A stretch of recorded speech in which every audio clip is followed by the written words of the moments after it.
मोहतरम नाजरीन, आज महरमात निकाह का बयान तीसरा हिस्सा और तीसरा पार्ट लेकर हम हाजिर हैं।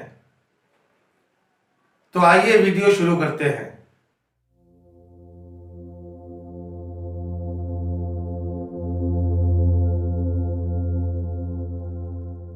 दोस्तों, निकाह हराम है उन औरतों से भी जो दूसरे के निकाह में है, बल्कि उस औरत से भी निकाह नहीं हो सकता जो दूसरे की इद्दत गुजार रही है, हाँ तलाक की इद्दत गुजार रही हो या मौत की इद्दत गुजार रही हो।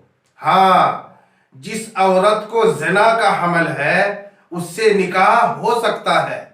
फिर अगर वो हमल उसी से है जिसने निकाह किया तो उस औरत से सोहबत भी कर सकता है, और अगर हमल दूसरे से है तो निकाह करने वाला उस वक्त तक सोहबत नहीं कर सकता जब तक बच्चा पैदा न हो जाए। दोस्तों, निकाह हराम होने की एक वजह यह भी है कि आज़ाद मर्द के निकाह में 4 औरतें एक वक्त में हैं तो 5वीं से निकाह करना हराम है, यानी 5वीं औरत से निकाह होगा ही नहीं। खुलासा ये है कि आज़ाद मर्दों को शरीयत की तरफ से एक वक्त में 4 बीवियां रखने की इजाजत है, इससे ज्यादा नहीं रख सकता। दोस्तों, निकाह हराम होने का एक सबब दूध का रिश्ता भी है, यानी एक औरत ने 2 बच्चों को दूध पिलाया और दोनों में एक लड़का और एक लड़की है, तो ये दोनों अपने आपस में रज़ाई भाई बहन हुए और दोनों में निकाह हराम, अगरचे दोनों के दूध पीने में बरसों का फासला हो। यूं ही दूध पीने वाली लड़की का निकाह दूध पिलाने वाली औरत के बेटों और पोतों से भी नहीं हो सकता।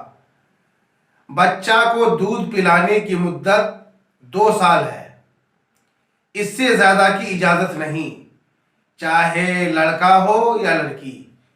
लेकिन निकाह हराम होने के लिए 2.5 बरस है, यानी 2 बरस के बाद अगरचे दूध पिलाना हराम है, मगर 2.5 बरस के अंदर अगर दूध पिला देगी तो निकाह हराम हो जाएगा।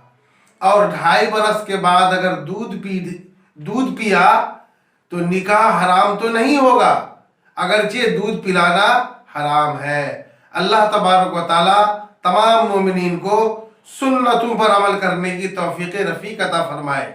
दोस्तों, वीडियो अगर अच्छा लगे तो लाइक और शेयर ज़रूर करें, और चैनल को अगर अब तक आपने सब्सक्राइब नहीं किया है तो सब्सक्राइब ज़रूर कर लें, ताकि इस किस्म का अनमोल वीडियो आप तक पहले पहुंचे।